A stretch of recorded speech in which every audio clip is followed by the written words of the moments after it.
6:37, and we're just 5 days away from the midterm elections, and city clerks across Metro Detroit want to make sure you're ready before you head to the polls. Well, and that comes as a new report says that Michigan is one of the hardest states for voters to cast a ballot in.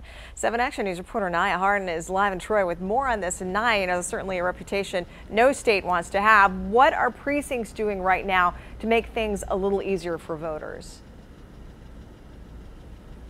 Well, here in the city of Troy, right behind me is the city clerk's office. They are working around the clock, trying to make sure people are double checking everything they have to make sure they have everything they need before they head to the polls. A new study is looking at which states are the easiest and hardest to vote in.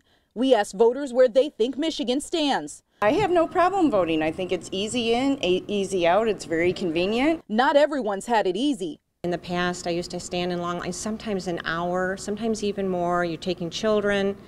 You know, at the time I had young children. According to the study by Northern Illinois University, Michigan is the 6th hardest state to vote in, just behind Texas.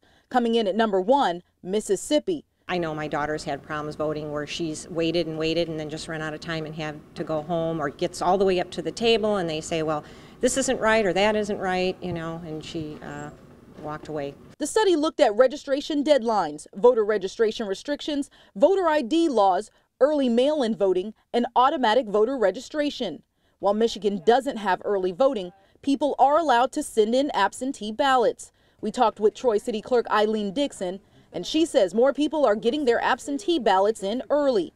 She says they already have more than 12,000 ballots, calling this a presidential turnout. We are actually very excited about the turnout being as high as it is, because it just means that more people are getting out and exercising their rights, and that's what we're here for. We do make every effort to make those rules easier for people to follow.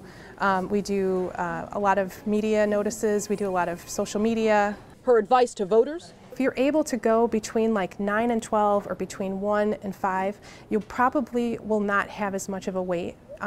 Also, be prepared. Just be prepared. We do have resources on our website. And if you're wondering what states are the easiest to vote in, Oregon came in at number 1. Then you had Colorado and California. In Troy, Nia Harden, 7 Action News. All right, thank you.